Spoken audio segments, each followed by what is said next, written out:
A paz de Jesus Cristo, que as riquezas em Cristo abundem em seus corações.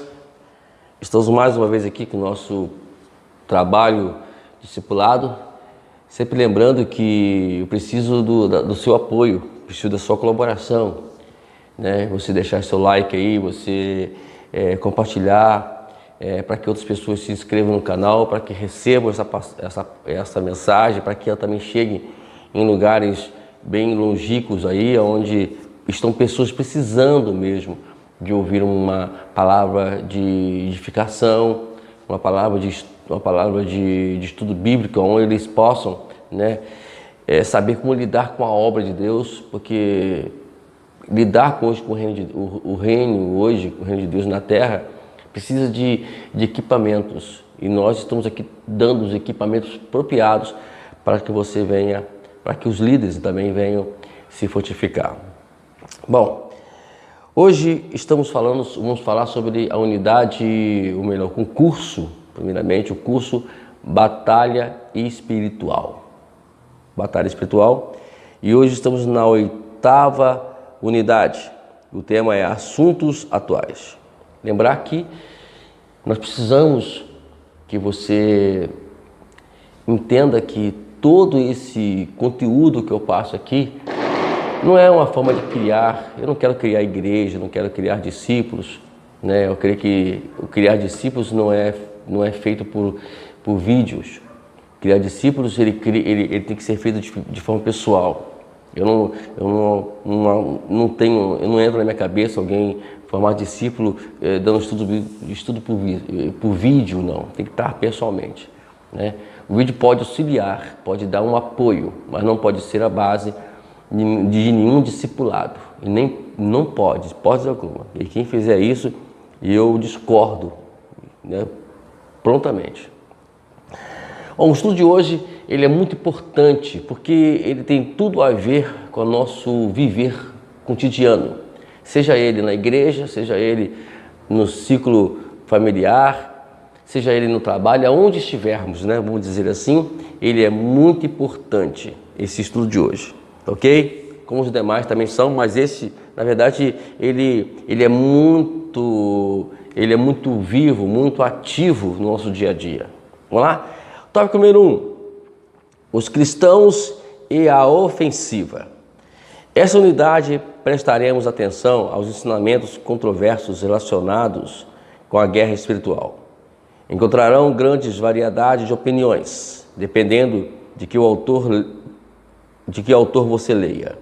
Reconheceremos que há muitas opiniões sobre este assunto, até mesmo entre líderes proeminentes dos quais Deus tem usado. Entretanto, cremos que é uma injustiça para os nossos leitores não dar todo o direito para provar com os versículos bíblicos os ensinamentos populares e os pontos de vista que são questionáveis. Queremos mostrar-lhes como veremos as evidências bíblicas. Há muita controvérsia em tudo que é relacionado à guerra espiritual, com conceitos como oração pela guerra espiritual, espíritos territoriais e mapas espirituais. A oração da guerra espiritual essencialmente como uma arma contra Satanás, particularmente contra os espíritos que se opõem-se, que Satanás tem designado a cada região em particular, que é espíritos territoriais. Mapas espirituais é um processo em busca de por meio do qual os crentes procuram determinar as influências de Satanás em uma área em particular, com o propósito de eliminar as influências dele. Um denominador comum nesses conceitos é que o enfoque da guerra espiritual é adiantar-se ao inimigo para derrotá-lo. Então, é como eu falei, nós temos que adiantar-se a ele, né?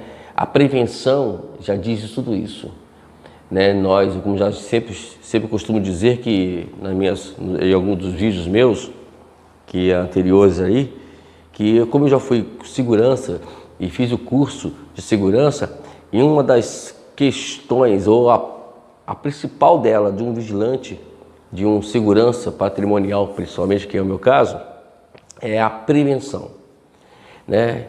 Depois que as coisas aconteçam, aí fica mais complicado, mas nós temos como fazer isso, porque estudamos para isso, nós fizemos curso para isso, temos reciclagem para isso. E a mesma coisa também é a questão espiritual.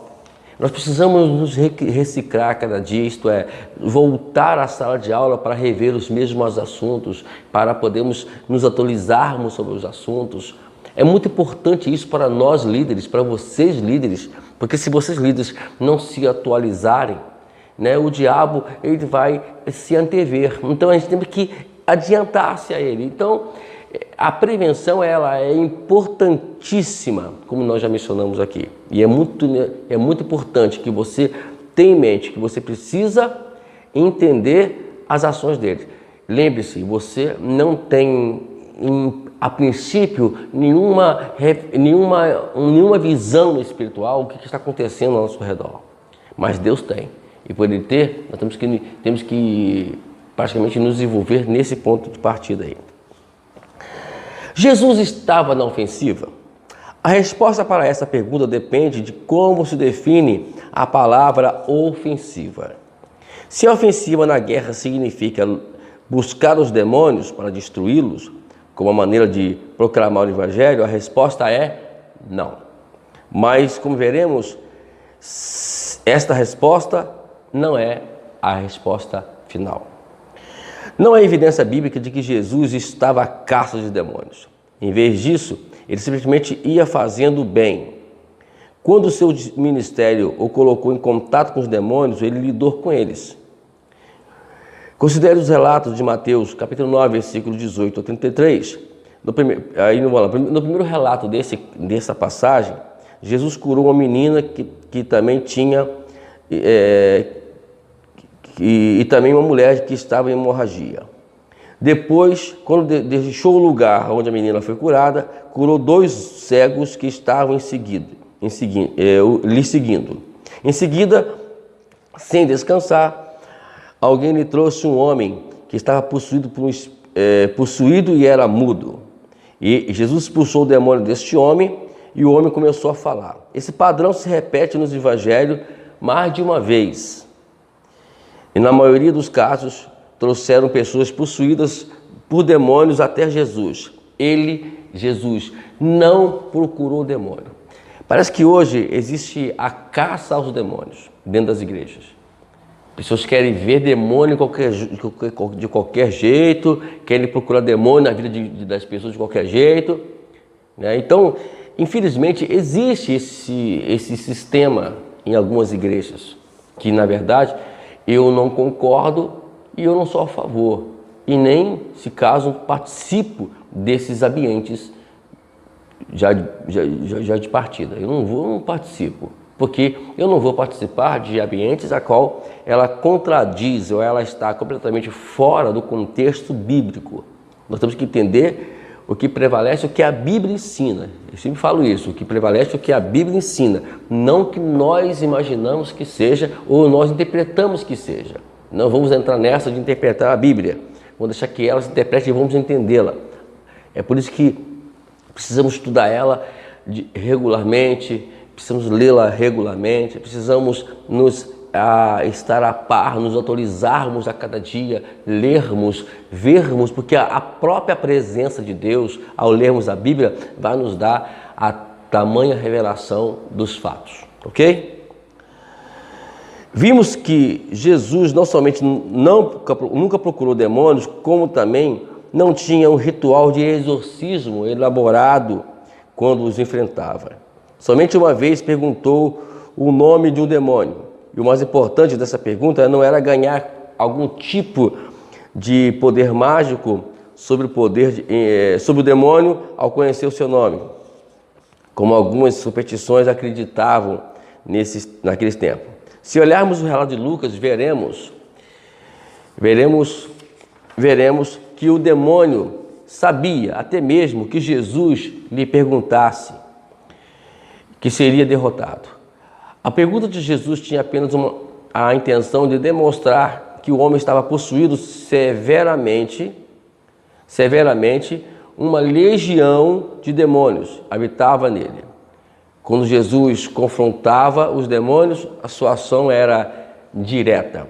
Não existia nada que pudesse, na Bíblia, que possa fazer me entender que esse negócio de ficar conversando com o demônio é bíblico. Não.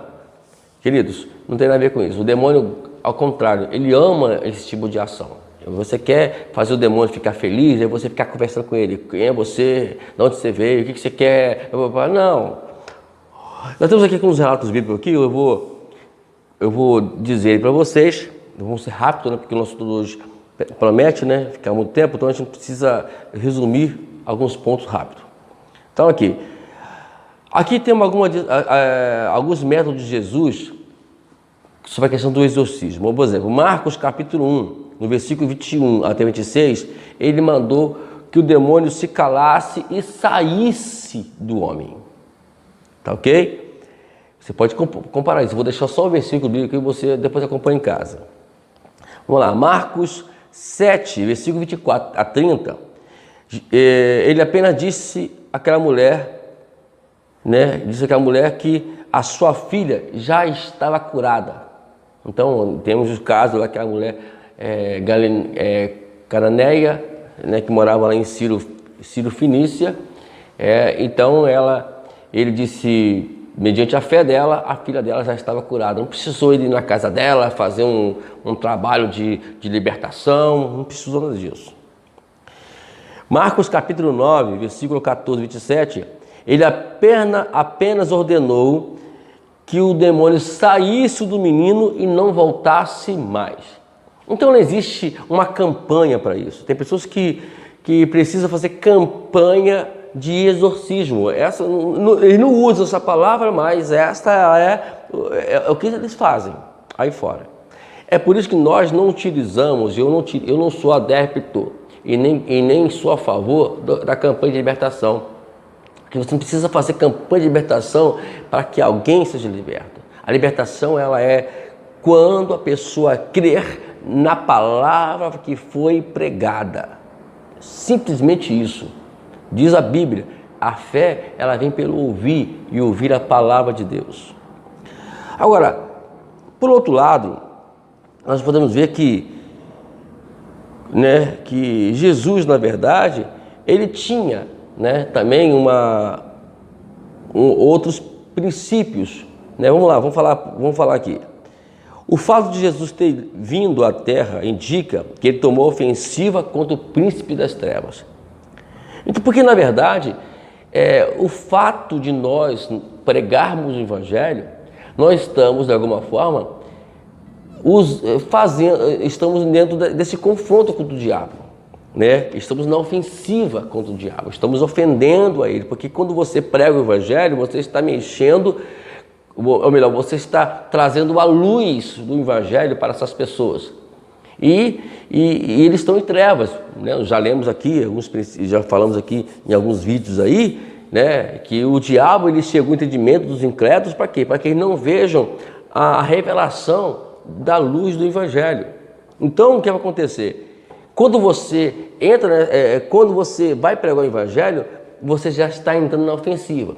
Então nós temos os dois lados aqui. Um lado, Jesus não trabalhava procurando demônios. E por outro lado, ele automaticamente, ao pregar as boas novas, ele já estava entrando na ofensiva contra Satanás.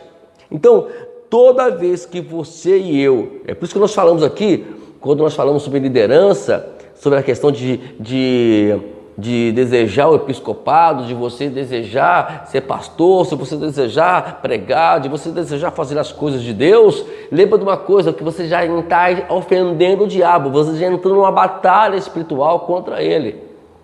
Isso já demonstra isso. Então nós estamos fortificados, blindados para podermos lutar contra o diabo, como nós já falamos nas unidades anteriores.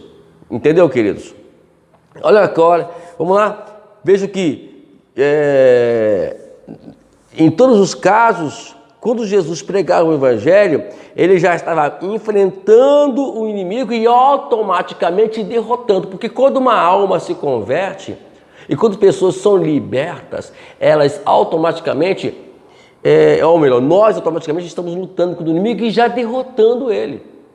É por isso que nós temos que ter aquela base que nós explicamos aqui nas unidades anteriores sobre a questão da blindagem, das armas espirituais e assim sucessivamente, ok? O seu método principal para a guerra espiritual não foi expulsar demônios, foi proclamar as boas novas por meio de suas ações e palavras. Jesus não usou, você não vai ver em nenhum lugar na Bíblia, Jesus, e até mesmo na igreja primitiva, também que você possa fazer essa comparação, mas não, até na igreja primitiva, com os apóstolos, você não vai ver em lugar nenhum. Por exemplo, o Paulo, ele chega lá em Filipos, ele vê aquela mulher, aquela jovem que tinha um espírito demoníaco sobre ela. O que ele faz? Ele fica quieto, é só depois que ele vai lá e expulsa o demônio daquela menina. Mas não é uma coisa assim que tem que ter, né? Mas tudo foi consequência da pregação do evangelho. Tudo tem que ser consequência do que você está fazendo, pregando. Então a pregação na igreja, a pregação ela é de suma importância. Se você não dá valor à pregação do Senhor, mas não é uma pregação, de forma indireta, não, é uma pregação espontânea da vida de Deus. Então precisamos nós termos essa noção. Quando você prega o evangelho, quando você ensina a palavra de Deus para as pessoas, você está já trazendo a palavra de libertação para elas, tá ok? Então esse método já nos leva à guerra espiritual, tá ok? Nós temos aqui algumas passagens bíblicas, né, que falam sobre isso, né?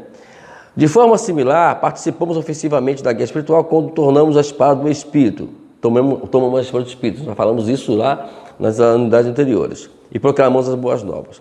Você se surpreende que Jesus tenha 5 versões à grande comissão. Nós temos aqui as 5 versículos que a qual fala sobre a grande comissão. Eu queria mencionar esse versículo, você lê em casa, né? Você dá uma pausa se você quiser, ou você anota e depois você lê com calma. Mas está lá. A primeira passagem é Mateus 28, 18 a 20. Temos a segunda passagem, que é Marcos capítulo 16, versículo 15. Temos também a terceira passagem, que é Lucas 24, capítulo 24, versículo 45 e 47. Temos agora a quarta versão sobre a grande comissão, que é João capítulo 20, versículo 21. E, finalmente, a quinta versão de Jesus sobre a grande comissão é Atos capítulo 1, versículo 8. Observe que a forma que podemos usar para vencer Satanás é transformar vidas. Essa é a forma. Não existe outra forma. Eu quero ler com vocês aqui agora uma passagem bíblica. Tá ok? Queria que você abrisse junto comigo aí Romanos capítulo 10. Romanos capítulo 10. E vamos ler do versículo 14 até o versículo 17. Eu queria compartilhar com vocês essa passagem que de suma importância. O que você tem que fazer? É somente isso. Você vai para a obra do Senhor, você é pastor, você é líder, você é missionário, você é apóstolo, você é evangelista, enfim. Você é mestre. É isso que temos que fazer aqui, é isso que Jesus nos ensinou. Já mencionamos aí as cinco versões de Jesus sobre a grande comissão. Vamos trazer o que Paulo ele resume nesses 5 aqui. Olha só. Romanos capítulo 10, vamos ler a partir do versículo 14 até o 17. Ok? Diz assim a palavra de Deus. Como, pois, invocarão aquele em quem não creram? E como crerão naquele de quem não ouviram falar? E como ouvirão se não há quem pregue? como pregarão se não forem enviados? Como está escrito, como são belos os pés dos que anunciam boas novas. No entanto, nem todos os judeus aceitaram as boas novas, porque Isaías diz: Senhor, quem creu em nossa mensagem? Consequentemente, a fé vem pelo ouvir a mensagem, e a mensagem é ouvida mediante a palavra de Deus. Então está aqui a passagem do apóstolo Paulo aos Romanos sobre alguns pontos interessantes. Primeiro, invocar. Para invocar, você tem que crer. E para você crer, você tem que ouvir. Para você ouvir, você tem que pregar. E para pregar, tem que ir. Entendeu? E agora, tudo isso dentro dos princípios que nós já mencionamos aqui. Ok? Vamos lá. Ele esperava, Jesus, que seus seguidores vencessem o inimigo através do poder e da pregação da palavra de Deus. Devemos tomar a ofensiva? A nossa resposta dupla é sim e não.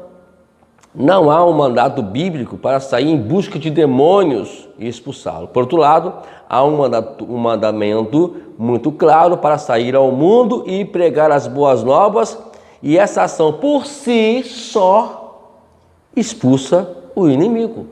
Não precisa muito esforço. Ok? Vamos lá. Vigiar, estar firmes e resistir. Se nos empenharmos em confrontar o diabo, a Satanás, ofensivamente enquanto evangelizamos, necessitamos nos preparar para a batalha. Nesse aspecto, a melhor defesa nos prepara para o ataque ofensivo. Observe como a oposição ofensiva na guerra espiritual nos prepara e anima para tomar ofensiva. Então, a melhor forma de atacar o diabo é nos defender. É o mais indicado, o mais importante. Então não vamos nessa de querer lutar contra Satanás sem você estar blindado, sem você estar preparado. Ok? E o preparo não é em monte, não.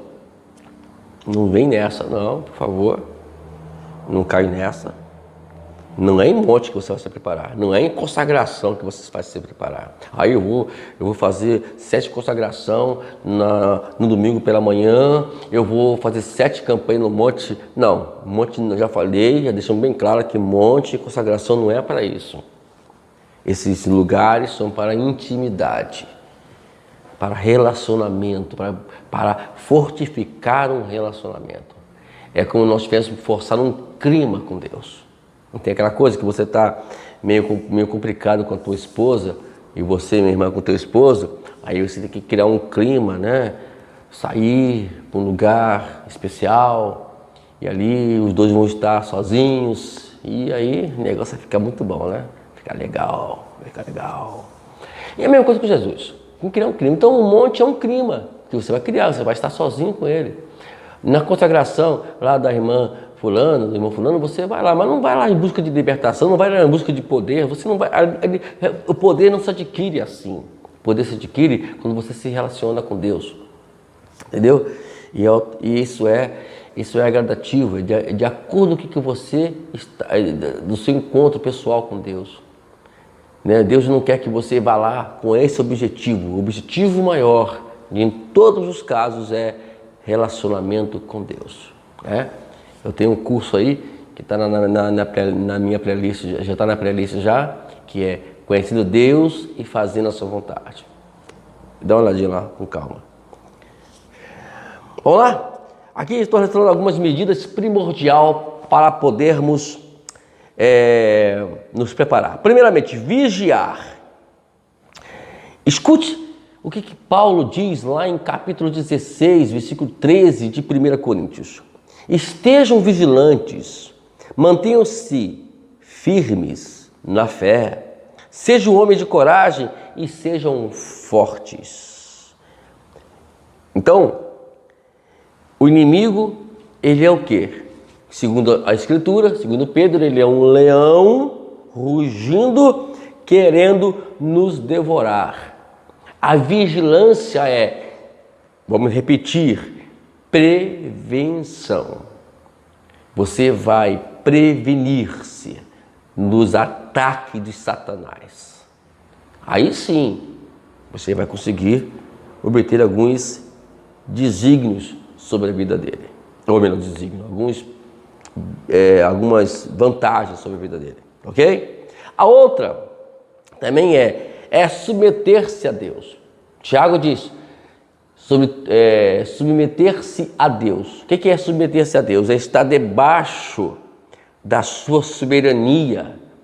É como diz o Salmo 91, está debaixo das asas do Onipotente. Já viu as galinhas quando elas protegem seus pintinhos? Assim devemos estar debaixo das asas do nosso Senhor, o nosso Eterno e o nosso Soberano. Entendeu, queridos? Então, submeter a Deus é isso. Então, o primeiro ponto de partida é submissão ao Senhor. Também diz a Bíblia, estar firmes. 1 Pedro, que é o contexto que nós lemos aqui no versículo 8, está no capítulo 5, versículo 9, diz o seguinte: resistam-lhe, permanecendo firmes na fé, sabendo que os irmãos que vocês têm em todo o mundo estão passando pelos mesmos sofrimentos. Então, podemos ver que, tanto lá em Coríntios, quando nós falamos no capítulo 16, versículo 13, como também aqui em Tiago, em 1 Pedro 5, 9, e está usando o quê? Para manter firmes aonde? Na fé. A fé, ela é o ponto de partida para podermos vencer as guerras e as batalhas espirituais. Se você não tiver fé, meu irmão, nem entra, nem entra. A outra, resistir ao diabo, né? Nós já falamos aqui, sujeitai-vos a Deus e se resistir ao diabo e ele fugirá de vós. E quando você se submete a Deus, você vai dizer não para as tentações do diabo. E ele, claro, vai fugir, mesmo que seja por pouco tempo, mas vai fugir de você. Ele vai se afastar de você. Tá ok? Então vamos prestar atenção nesses pontos. Vamos lá.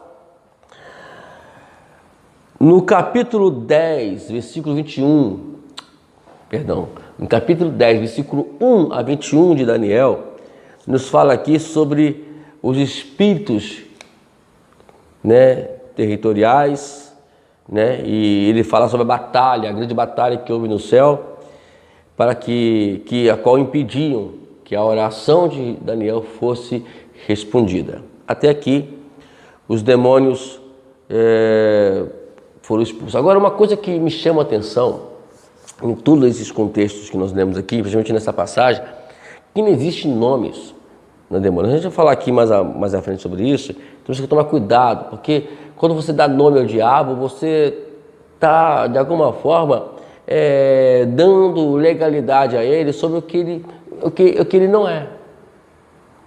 E aquilo que você pode... Então a gente não pode arrumar essa desculpa de falar assim, olha, o diabo isso, aquilo, aquilo, para poder expulsar. Ah, tem que fazer isso porque causa do demônio tal. Não, vamos entrar nessa. Não existe. Demônio não tem nome.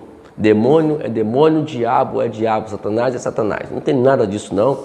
E esquece essas questões, olha, e de expulsar demônio disso, demônio daquilo. Não existe demônios em nome de demônios. Quem coloca nome de demônios é o ser humano, para inventar moda.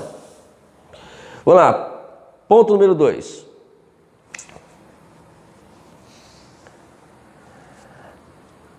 Possessões demoníacas.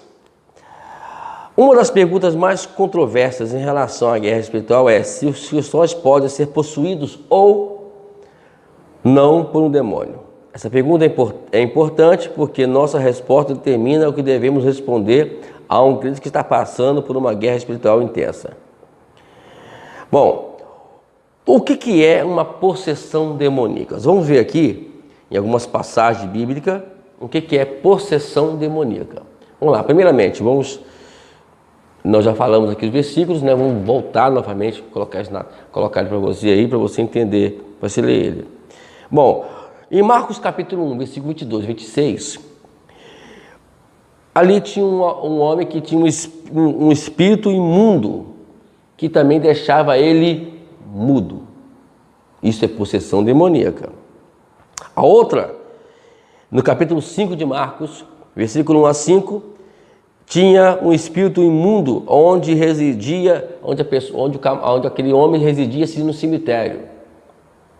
Ele vivia dentro dos sepulcros. Um espírito demoníaco. Isso é possessão demoníaca. Marcos, capítulo 9, versículos 17 a 26, existia um jovem que tinha um espírito que impedia de falar e que o jogava no chão algumas vezes, segundo o pai dele, ele se jogava também no fogo para se queimar. Isso é possessão demoníaca. O que é possessão demoníaca? É quando o diabo ele tem controle absoluto sobre aquela vida e que leva ele a ter algumas atitudes não convenientes. Como no caso desse jovem aqui e outros mais aqui, que no caso do cemitério, enfim, são possessões demoníacas. Agora, então, cada uma dessas narrações, o nível de influência demoníaca sobre a pessoa indica controle ou domínio de Satanás. Por exemplo, o espírito imundo tomou controle da voz do homem e sacudiu violentamente antes de deixá-lo. O endemoniado e gadareno era tão forte e violento que ninguém podia segurá-lo. Nem ele mesmo podia controlar-se porque se feria com pedras e gritava continuamente. No caso do demônio do jovem epilético, que eu controlava desde a sua infância, e o lançava na água e no fogo para matá-lo. Tem alguns aí que se jogam em prédios e assim por diante. Isso é poder demoníaco. Bom, o Espírito Santo protege contra a possessão. Então, se você é crente, se você é cristão, então você tem o Espírito Santo. Olha o que Paulo fala em 1 Coríntios 3,16. Vós não sabeis que são o santuário de Deus e que o Espírito de Deus habita em vocês? E Paulo ainda acrescenta no capítulo 6 de 1 Coríntios, versos 19 e 20. Olha só.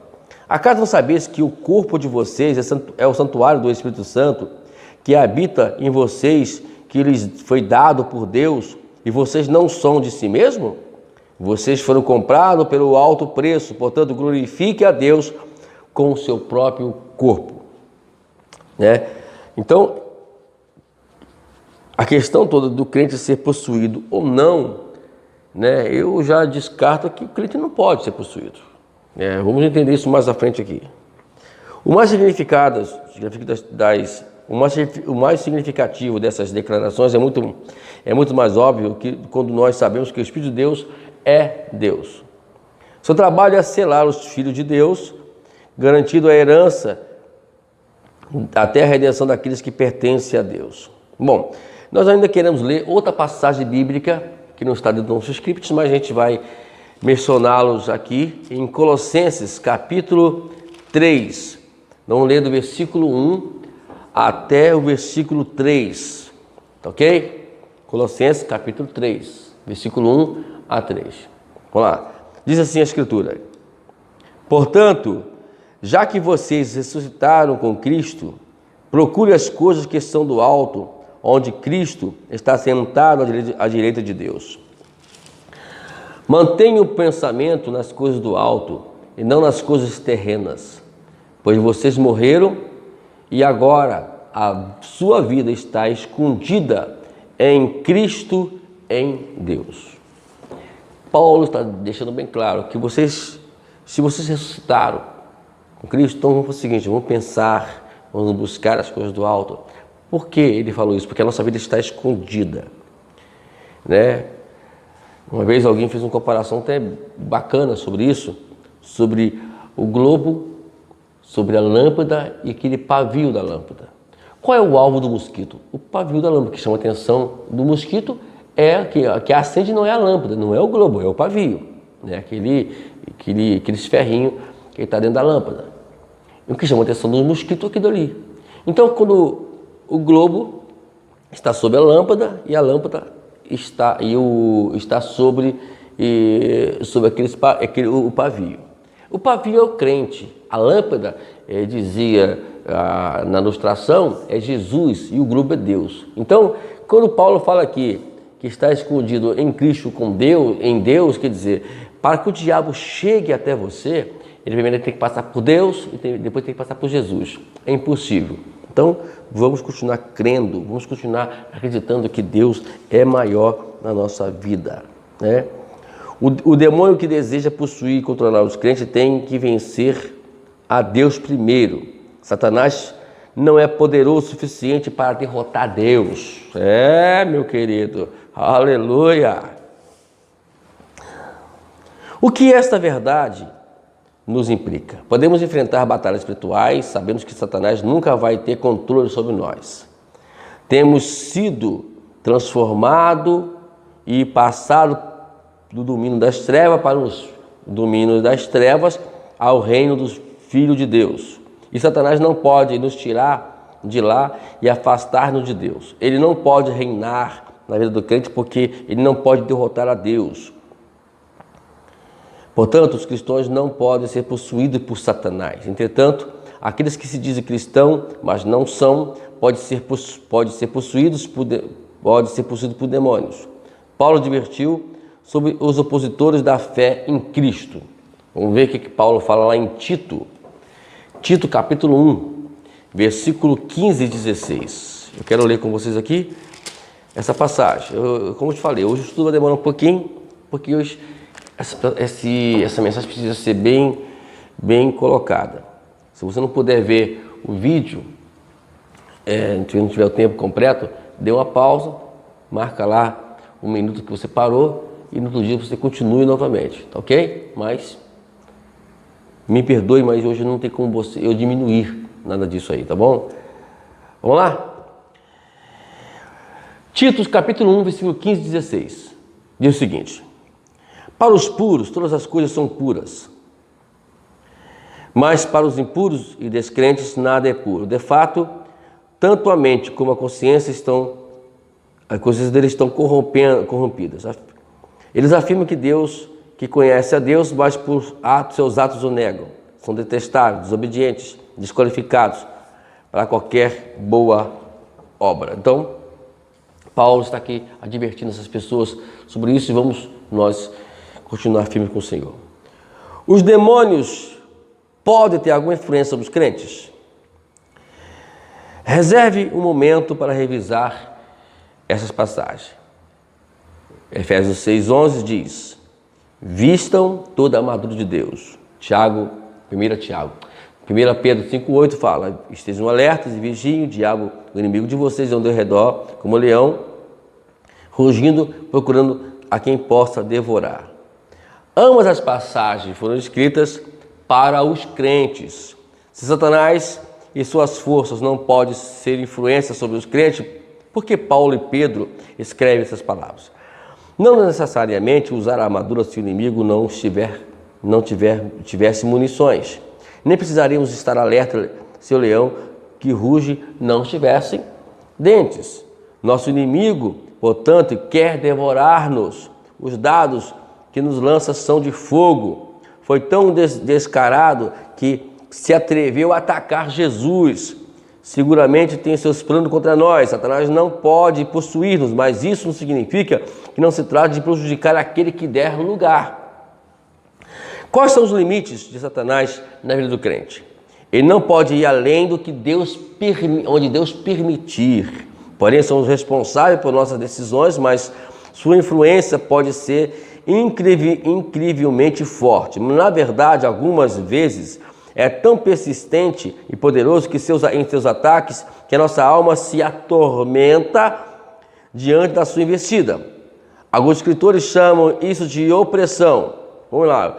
Quatro aspectos principais que o inimigo trata oprimir o crente.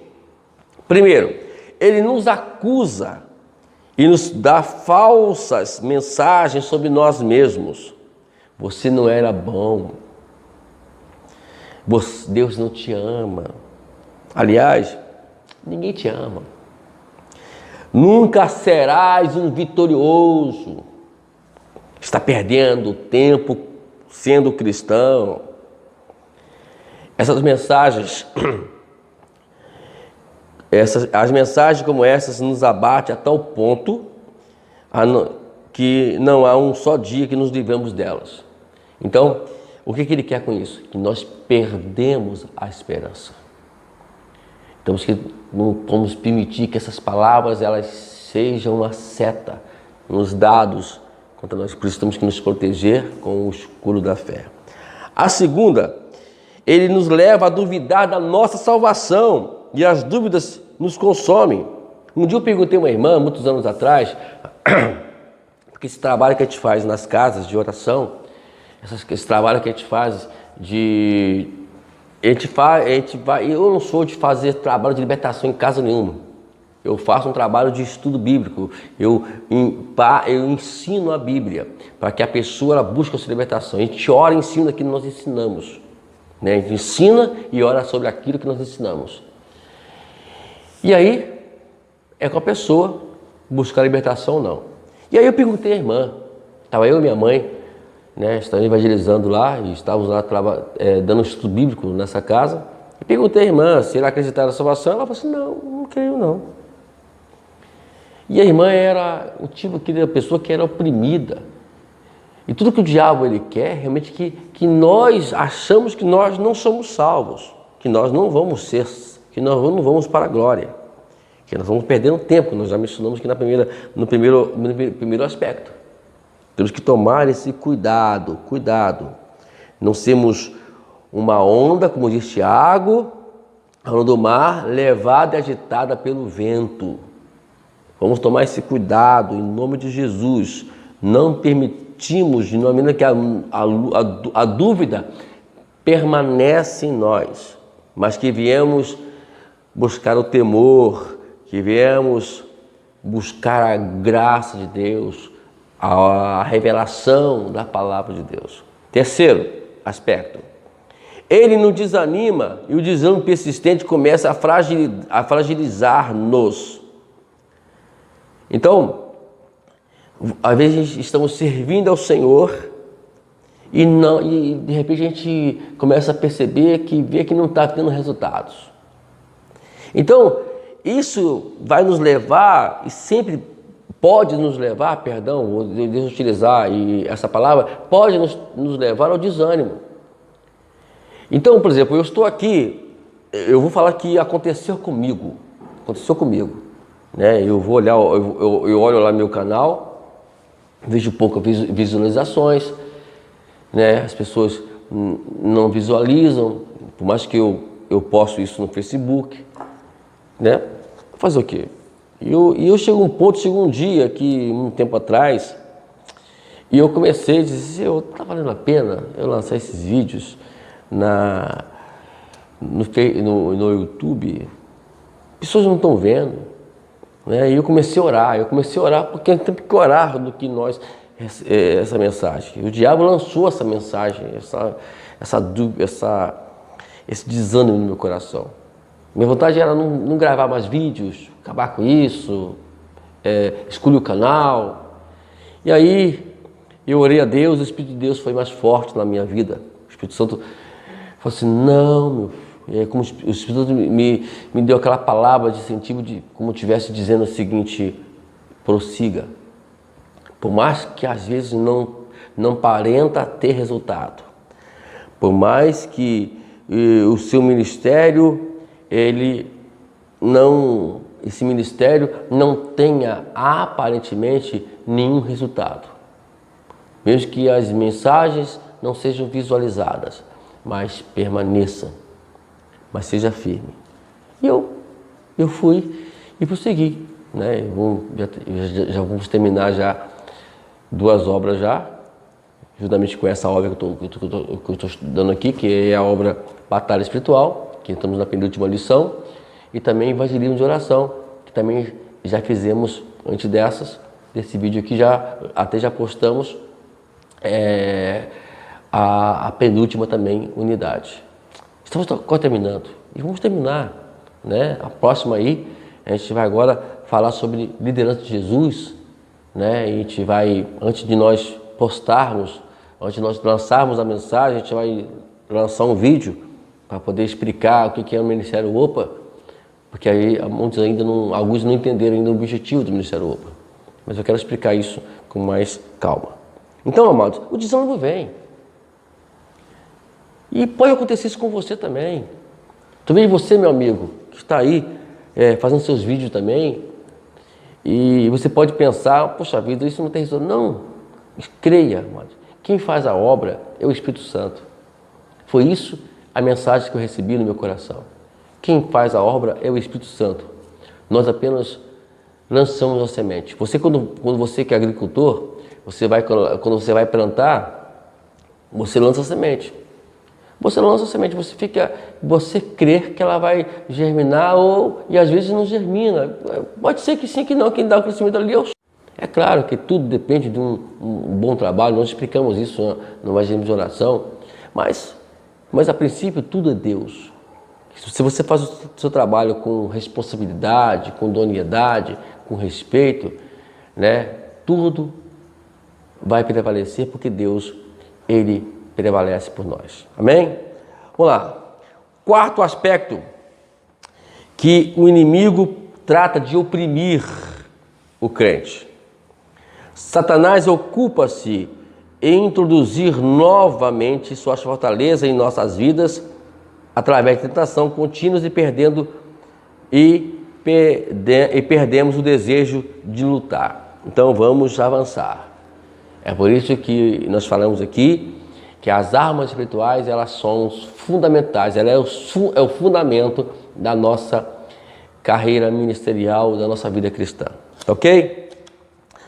Quais são as ações que os crentes devem tomar? Nós temos aqui alguns passos para lhe ajudar à libertação. Vamos lá. Primeiramente, peça ao seu pastor ou um líder do seu grupo que lhe ajude a avaliar se você é realmente um cristão. As dúvidas que lhe oprimem em relação à salvação também pode ser convicção do pecado por meio do Espírito Santo. Devemos considerar isso antes de seguir adiante. Vai lá, procura o seu líder, procura o seu pastor, faça um gabinete com ele, né? Peça instrução a ele, peça ele para fazer uma avaliação na sua vida. Faça isso. Segundo lugar, providencie um grupo de companheiros de oração que estarão orando para que você se liberte. Assegure-se de que seus companheiros sejam vestidos de toda a armadura de Deus. Não vai atrás de qualquer pessoa, não. Porque aí você vai também colocar a pessoa também na luta, né? Porque quando a gente pega uma obra dessa com alguém, um trabalho de oração, a gente também estamos também na linha de frente, né? Então, o que se chama isso de cobertura de oração? Porque a pessoa está tão fragilizada que ela perde a força de lutar, de pelejar. E aí precisa de alguém para fazer uma cobertura de oração para que você possa se reabilitar, para que você possa dar continuidade à luta. Tá bom? Não é o irmão que vai ficar ali carregando você nas costas, não. Tá ok? Siga o padrão já estabelecido para vencer o inimigo. Submeta-se a Deus, resista ao inimigo e mantenha-se firme na fé e aprenda a usar a armadura de Deus. Vai lá, nos vídeos anteriores, estamos falando sobre isso. Confesse, 4º lugar, confesse a Deus todo o pecado. 5º lugar, confesse as suas lutas a um crente confiável, a qual orará por você. Não vai falar isso para ninguém, não. Vê alguém que seja confiável, que ele possa te ajudar, te auxiliar nessa peleja. E sexto, se a opressão continuar, procure a ajuda de um pastor ou um conselheiro cristão para que possa lhe prover assistência em algum tempo. Ok? Então, vá lá, faça isso em nome de Jesus. Terceiro ponto, amarrado e desamarrado. Hoje vamos explorar o amarrar e repreender Satanás. Amarrar em nome de Jesus. Isso é um chamado ensinamento popular. Está amarrado, está repreendido. Né? Na verdade, queridos, nós precisamos reconsiderar alguns princípios, né, sobre essa questão toda. Né? Porque às vezes nós usamos alguns princípios, algumas passagens bíblicas para dar credibilidade a isso. Na verdade, não. Deixa eu ler esses pontos para você aqui, para que você possa entender. Muitos cristãos ensinam que Satanás deve ser amarrado para que eles possam fazer a obra de Deus, ou pelo menos para que sejam mais fácil. Jesus referiu 3 vezes a ideia de amarrar o diabo no Evangelho de Mateus. Isso é 12, 29, 16, 19 e 18, 18. A necessidade de amarrar Satanás pode ser vista mais claramente em Mateus 12, 29. E vamos ver aqui. Jesus expulsou um demônio. Versículo 22 do capítulo 12. Quando Jesus foi desafiado, ele ensinou para roubar uma casa, primeiro tinha que amarrar o dono da casa. Já que expulsou um demônio e que a discussão se relaciona com o reino de Satanás, então nós podemos admitir que Jesus amarrou Satanás para saquear sua casa. Por isso pode expulsar o demônio. Vamos lá, vamos na continuidade. Vamos seguir o raciocínio, ok, queridos? Aqueles que praticam a ideia de amarrar Satanás creem que esses versículos nos animam a fazer o que Jesus fez, amarrar Satanás para saquear sua casa. Essa passagem nos leva a amarrar Satanás quando estamos orando, especialmente quando tomamos a ação de invadir seu território. Aqueles que apoiam esse ponto de vista dizem que a autoridade para amarrar nos ajuda a prevenir a atividade demoníaca potencial ou limitar seus ataques contra nós e os outros.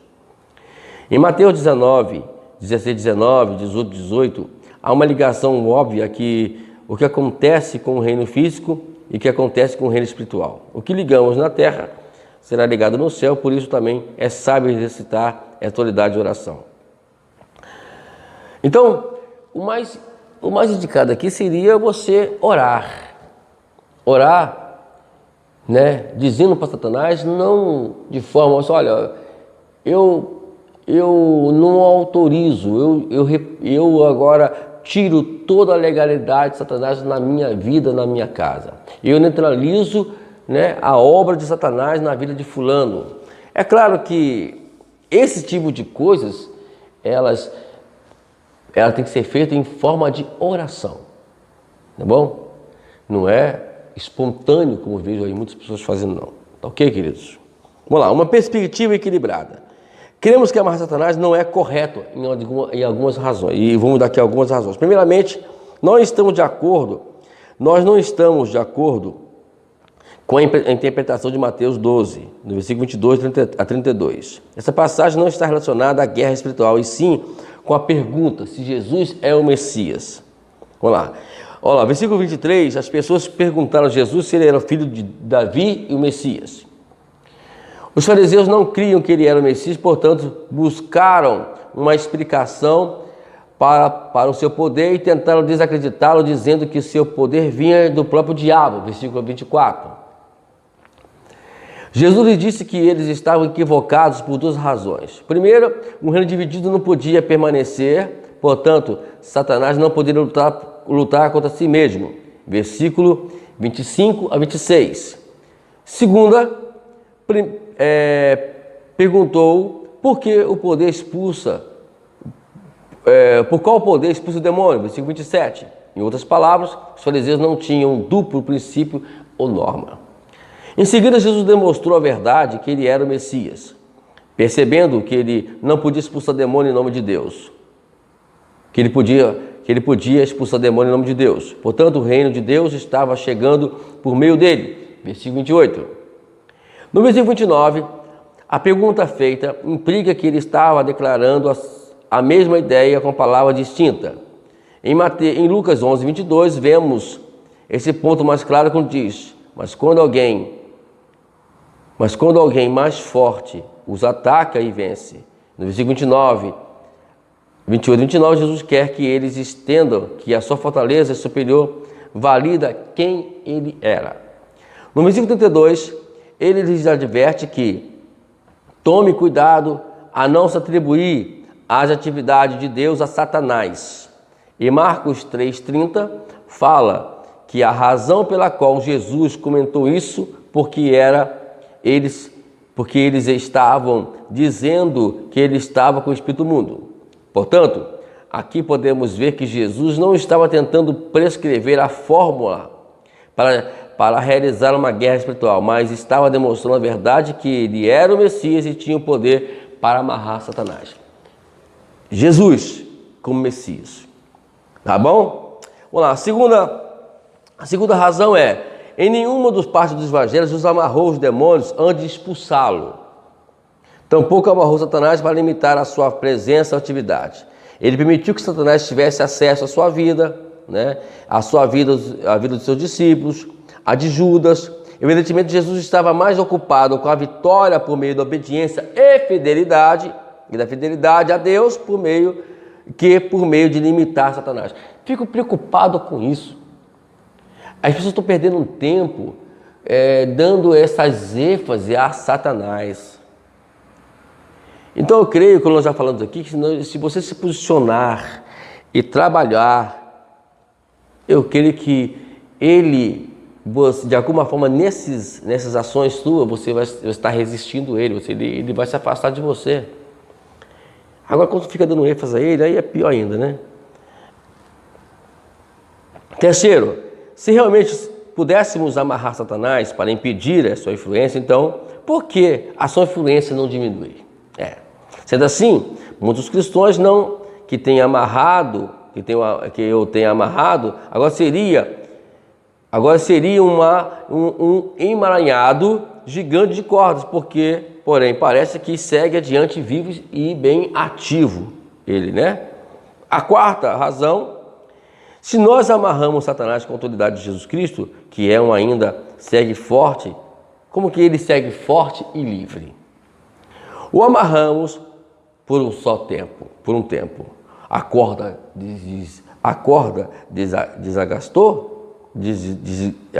se desgastou. O quadro de Apocalipse, capítulo 9, versículo 1 a 3, nos revela que uma vez que Deus amarra Satanás, ele determina quando está livre outra vez. Então, já descartou mais uma vez essa questão de estar amarrado, né? Sexta, a Bíblia nos ensina que Jesus já desarmou Satanás na cruz. Sua descrição está segura, ou melhor, sua destruição está segura. Qual é a necessidade de termos de amarrar Satanás para poder limitar o seu poder temporariamente, sendo que a Bíblia nos mostra que Deus tem um tratamento muito mais severo com ele?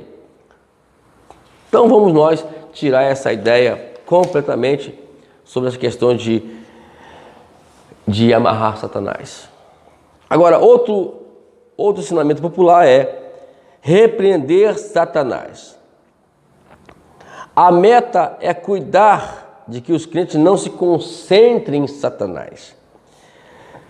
Aqui nós temos duas razões para esse ponto de vista. Na Bíblia, a primeira razão, na Bíblia há um princípio geral de que Deus repreendia com frequência aqueles que estavam praticando o mal. Então, o que eu entendo aqui nesse primeiro princípio aqui, nessa primeira razão, é que quando você dá muita ênfase a Satanás, você também tira a responsabilidade das pessoas que estão dando lugar a Satanás de agir. Então a responsabilidade não é do diabo, é nossa responsabilidade. Nós já falamos aqui que nós temos como resistir ele e ele não tem mais acesso a nós. Agora, se ele está agindo, você não vai repreender o Satanás, você tem que ensinar aquela pessoa. Uma vez, um rapaz chegou para mim melhor, estava na igreja, ele tinha um probleminha lá de distúrbio, ele perdia o sentido, ficava lá sem sentido nenhum. E eu tive visão, a gente tem a visão espiritual sobre isso, que não era expulsar demônio que ia acabar com aquilo tudo, né? E ele ficou aborrecido, falou que eu era um pastor sem poder, etc e tal. Aí muito tempo depois, ele me procurou, né? E nós ensinamos para ele como é que tinha que ser feito. Enfim, ele foi liberto, ele acabou sendo liberto e depois Jesus o levou para a glória do Senhor. A segunda, a mais específica, e mais especificamente, Satanás foi repreendido pelo Senhor, pelo menos 2 ocasiões. No caso, Mateus 4:10 e Mateus 16:23. Jesus também repreendeu os demônios. Jesus, tá bom, queridos? Mateus 17:18, Marcos 1:25. Portanto, aqueles que nos ensinam a repreender, creio que nós temos autoridade de Cristo. Podemos e devemos repreender Satanás. Sendo assim, nossa responsabilidade de usar a nossa autoridade contra ele na oração ou quando vemos nossa manifestação na vida diária. Então, temos que usar a nossa responsabilidade de orar pelas pessoas que a qual está sendo usada por Satanás e não repreender Satanás. Está repreendido? Não, peraí. A influência está sendo nas pessoas, então vamos pedir para que... Agora, tem casos que são diretos e tem casos que são indiretos. Então, vamos tentar entender isso, ok? Vamos lá, uma perspectiva que vimos anteriormente são problemáticas por várias razões. Primeiro, a palavra repreender, repreendido, e sim, e seu sinônimo aparece aproximadamente 110 vezes na Bíblia. Somente 8 ocasiões está relacionada com Satanás. Lembra que eu falei aqui? A grande maioria das vezes, a palavra foi usada como Deus repreendendo as pessoas, ou pessoas repreendendo outras. Satanás recebe pouca atenção nessas coisas todas. Então, o que acontece? As pessoas que têm que tomar essas suas ações. Infelizmente, nós damos erro a Satanás e ele não vai sair, porque às vezes é as pessoas que têm que repreender aquilo, com suas ações, com seus pensamentos e assim por diante. Nem todo caso, quando Satanás foi repreendido, Deus e Jesus o fizeram. A terceira, em outras declarações bíblicas para lidar com Satanás, não se menciona a palavra repreender. As estratégias essenciais da Bíblia são resistir em vez de vingar-se, permanecer firmes em vez de atacar. É isso. Então, essa é a expressão certa, ok? Vamos nós, das sequências. Os métodos defensivos não significam passividades, né? Você se defender não significa que você vai ser passivo. Você vai blindar-se, você vai se proteger para depois atacar. Então não venha nessa, porque Satanás às vezes ele quer colocar isso dentro da sua cachola. Vamos lá, assunto agora muito importante, que nós ouvimos muito frequentemente nos ensinamentos das nossas igrejas. Maldições hereditárias. Você já pegou fazendo alguma coisa exatamente igual ao seu pai, sua mãe, mesmo sabendo que não se agrada a Deus e aos outros? É como possível que você repita o comportamento dos seus pais, mesmo quando preferiria não fazê-lo? Hoje, olhamos uma explicação popular sobre esse fenômeno. Muitos acreditam que a maldição hereditária pode estar agindo ali. Bom, queridos, tudo hoje diz que eu sou porque eu herdei isso do meu pai, eu sou porque eu herdei isso da minha mãe, né? Então, infelizmente, esses princípios estão sendo ensinados dentro das igrejas, infelizmente. Mas, pastor, isso não é verdade? Não. Negativo. Existem consequências, não existe maldição, né? Você pode, por exemplo, por causa de uma situação não conveniente dos seus pais, você pode ter consequências, né? Por exemplo, o seu pai ele não conseguiu vencer na vida e você agora está numa situação dentro dessa né, vou dizer assim, dessa vida, mas você pode, mas isso que significa que você tem que viver assim, ou você vai continuar vivendo assim. Então, temos que tomar essa consciência, né? Então, infelizmente, a gente pega esses princípios bíblicos, como nós vemos aqui, alguns deles aqui, né? Eu vou citá-los para você, que infelizmente as pessoas levam isso e tomam para si. Porque quando você faz isso, você está deixando de lado a sua responsabilidade pessoal, que todos nós temos, e jogando ela para cima dos seus pais. Ou, em alguns casos, jogando para cima dos demônios, para cima de Satanás. Não, amados. Você é o que você quer ser. Você tem que vencer as suas adversidades. Não é porque o seu pai foi... Meu pai era um alcoólatra. Eu vi meu pai batendo na minha mãe. Tudo por causa de bebida alcoólica. Tudo por causa de embriaguez. Meu pai chamava minha mãe, eu não vou dizer que o nome, mas chamava de prostituta, mulher da vida. Falava que estava traindo e tal, né? Então existem sempre essas questões todas que eu vivi. Nem por isso hoje eu bato em mulher.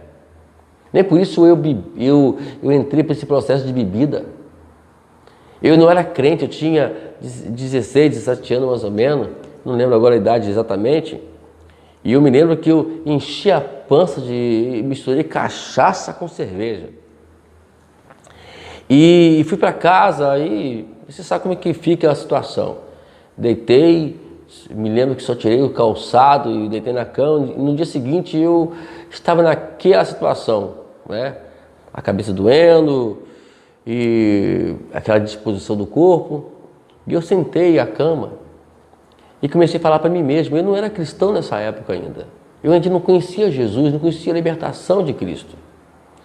E disse para mim mesmo: Wagner, você quer ficar com seu pai? Seu pai perdeu família. Na época meu pai já tinha amputado uma perna, né?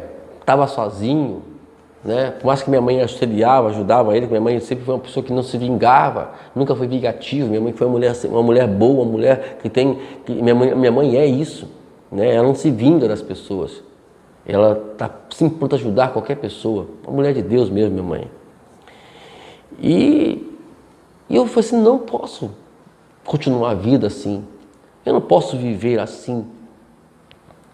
Eu poderia muito bem dizer assim: não, meu pai é alcoólatra e eu nasci para ser assim, eu herdei isso dele. Eu podia dizer isso, mas isso não era. Então isso eu tiraria a responsabilidade de mim e jogava para cima do meu pai. E lá no juízo final não vai ter essa coisa de jogar a responsabilidade. Não, eu fui para o inferno, eu fiz isso, eu fiz aquilo, eu estava no inferno, não fui salvo, eu fiz tudo aquele erro porque meu pai, porque minha mãe, porque o fulano, porque o meu irmão. Não tem desculpa, todos nós temos as nossas responsabilidades. E não vamos permitir que isso seja motivo para eu continuar a ser o que eu sou. Mude a sua vida. Quando a Bíblia fala sobre isso, ela fala porque, de alguma forma, existe uma influência, sim. É essa influência que podemos dizer que talvez sejam maldições que eu herdei de uma influência do meu pai, uma influência da minha mãe, uma influência de alguém que estava sob a minha autoridade. Tudo bem, eu posso até acreditar nisso. E isso é o que a Bíblia fala, o que a Bíblia ensina. Né? Quando a Bíblia fala aqui que a maldição vai vir, né, sobre os pais até a terceira e quarta geração, até que alguém toma providência, até que toma uma atitude de mudar essa história da sua família, da sua etnia.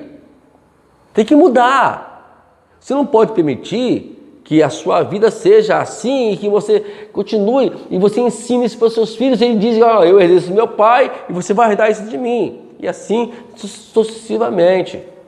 Não permita isso. Deus não ensinou isso, você tem que ler o contexto. Eu já falei, lê a Bíblia com contexto e com isso. Não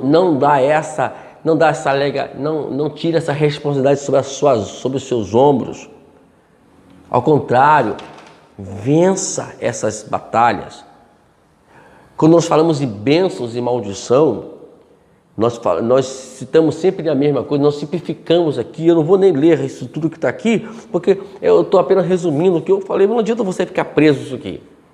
Ler uma porção de coisas que eu posso simplificar para você. Bênção e maldição, é simples você entender isso. O que é a bênção? É quando a mão de Deus está sobre a sua vida, quando você está debaixo da soberania, do domínio de Deus, quando você está debaixo das asas do onipotente, do eterno. O que é maldição? É quando a mão de Deus, quando a proteção de Deus sai sobre a sua vida. E mesmo assim ainda, Satanás está controlado por Deus sobre a vida dessas pessoas. Como nós falamos, Satanás é apenas um cachorrinho que é usado para nos amedrontar, mas se nós reagirmos positivamente, Deus novamente põe sobre nós a sua mão protetora. Eu não posso anular nunca a minha responsabilidade, eu não posso anular a minha culpa no pecado e jogando ela para cima de outras pessoas e até para cima de Satanás. Repito, o poder dele é limitado. Temos que tomar esse cuidado. Então, ok, queridos? Então vamos nos manter nesse ponto aqui. Não permita que ninguém tire de você a oportunidade de erguer-se, de levantar-se e dizer que você é um vencedor. Quando nós fazemos isso, nós estamos de alguma forma também menosprezando o sacrifício que Jesus fez lá na cruz do Calvário. E disséssemos que nada daquilo foi útil, nada daquilo foi positivo, nada daquilo foi verdade. Jesus venceu o diabo e você também pode vencer o diabo. Amém? Fica essa dica para você, meu amado. Vamos lá para o último ponto aqui. Vamos lá, os perigos de hoje. Temos aqui, primeiramente, o perigo do dualismo. O que é dualismo? É a crença que Deus e Satanás são seres iguais. Irmãos, de alguma forma, dentro das igrejas evangélicas, isso me entristece é você saber disso. Eu saber disso. Saber que dentro da igreja evangélica, dentro das pregações hoje que nós ouvimos, ensinamentos que nós ouvimos, por aí por fora. As pessoas, elas indiretamente, involuntariamente, talvez por falta de conhecimento, tende a colocar Satanás e Deus páreo a páreo. Que na verdade isso não é bíblico. Deus é soberano, amados. Deus ele é criador do céu. Satanás é uma criatura. Ele já está destruído. Jesus já o derrotou no Calvário, como nós já falamos anteriormente aqui. Então não existe nada de Satanás, não existe páreo igual. Ao contrário, Deus é sobre tudo. Satanás ele é dominado pelas ações de Deus. Então não existe poder absoluto.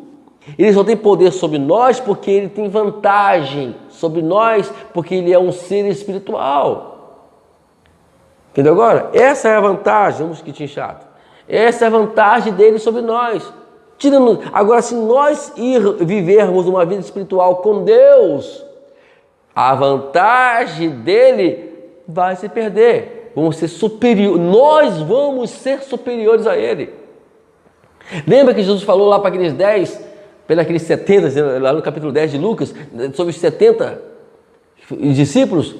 E ele disse: olha, se precisa demônio no teu nome, eu vi Satanás. Então Jesus falou assim: olha, tu revelaste a isso aos pequeninos. Isso é, tu deste autoridade, eles expulsaram os demônios. E nós também quando nós entramos para o mundo espiritual, quando nós nos relacionamos com Deus, vivemos uma vida comum com Deus, saiba que nós não ficamos nem lado a lado com Ele, nós ficamos superior a Ele. Ok? Então vamos tirar essa ideia de dualismo aí. E a outra é o perigo de negar a responsabilidade pessoal. Olha o que o diabo me fez. Olha só o que ele me fez. Ele não fez nada, eu permiti que ele fizesse.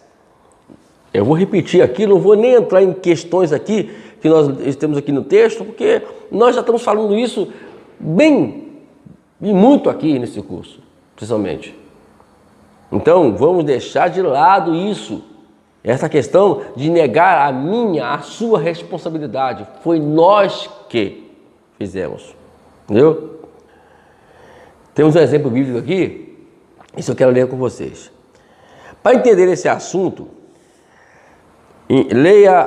temos aqui 1 Crônica, capítulo 21, 1 Crônica 21, 3. Satanás tentou a Davi, mas essa não era a única vez que ele estava que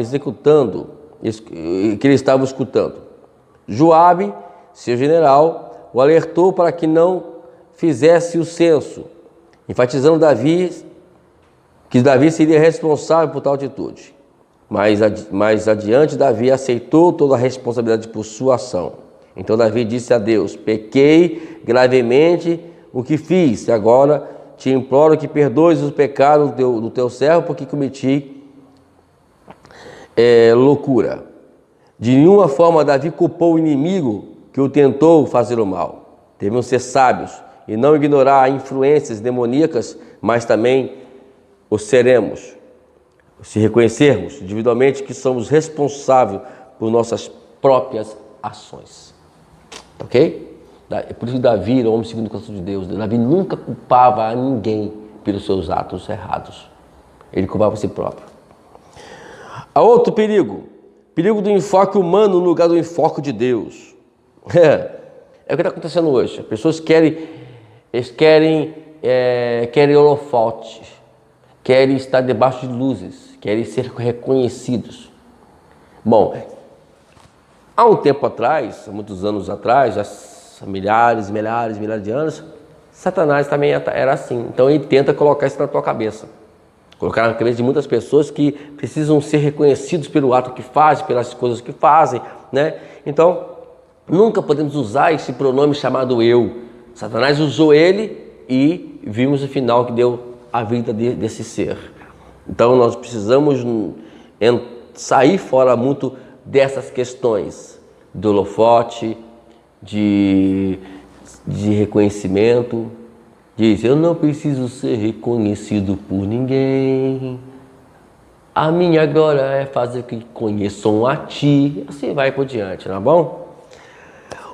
Outro aqui: o perigo de enfatizar muito a Satanás. Queridos, vamos parar de pregar o diabo na igreja. Vamos parar com esse negócio. Vamos enfatizar o amor de Deus sobre as nossas vidas. Vamos parar de enfatizar essas ações do diabo. Vamos enfatizar o ministério da salvação. Vamos enfatizar o amor de Deus sobre a vida das pessoas. Vamos fazer com que as pessoas elas se interajam, elas se amam em si próprias. É isso que tem que pregar na igreja. Fica enfatizando o diabo aí, que bom, que ele vai, que deixa para lá, e sai fora. Outra e última: o perigo de reagir em excesso diante dos perigos, né? E precisamos parar de querer achar que tudo é perigoso. Vamos lá, vamos ler isso aqui. Durante esse estudo, temos reconhecido os possíveis perigos essenciais do enfoque contemporâneo da guerra espiritual. Na verdade, essa lição em particular apenas reforça esse assunto. Por outro lado, a nossa meta não é reagir tão fortemente contra os perigos que possamos perder de vista a ênfase necessária nos temas da guerra espiritual da atualidade. Há várias razões para estudar e divulgar esse estudo em outras questões. Primeiro, a nossa sociedade atual é necessário enfatizar a realidade de Satanás, especialmente porque 43% dos cristãos creem que Satanás não é um ser, e sim um símbolo do mal, né? Então, essa é uma questão muito, muito séria. Então, ok? E precisamos vencer esta questões toda. Então, é essencial ajudar os crentes a entender que o desígnio de Satanás para que aprendam a viver vitoriosamente. Assim, alguns escritores ensinam que a ideia de conceito precisamos conhecer, não queremos deixar de lado a verdade com os problemas. A nossa meta através desse estudo tem sido apresentar a guerra espiritual a partir de uma perspectiva bíblica. E devemos manter esta meta, e ainda que as verdades bíblicas sobre os demônios e a guerra espiritual nos tirem da zona de conforto. A verdade bíblica é nosso guia, e que Deus nos ajude a manter ancorado na Bíblia e provenha de sua perspectiva para vivermos de acordo com ela. E esperamos que isso aumente sua confiança na vitória eterna de Deus para você na sua salvação em Cristo. Então, que possamos respirar uma vida espiritual com Deus agradável. Ok? Bom, amados, oramos para que essa mensagem ela tenha acesso à tua vida e agrade muitas pessoas que estão precisando ouvir isso nas suas igrejas também. Ok? Deus te abençoe. Até a próxima unidade, em nome de Jesus Cristo, que é a última. Estamos finalizando já a batalha espiritual. Se Deus nos permitir, estaremos finalizando esse curso, a batalha espiritual, na próxima unidade. Eu deixo um lembrete para você, hein? O céu é o limite, é o teu, o meu, o nosso limite. Que Deus te abençoe, que as misericórdias, a bondade do Senhor te segue para onde quer que você for, e que o amor de Deus Pai, a graça bendita Salvador de Jesus Cristo esteja sobre a sua vida, até a consumação do século. Deus te abençoe, até a próxima unidade, em nome de Jesus.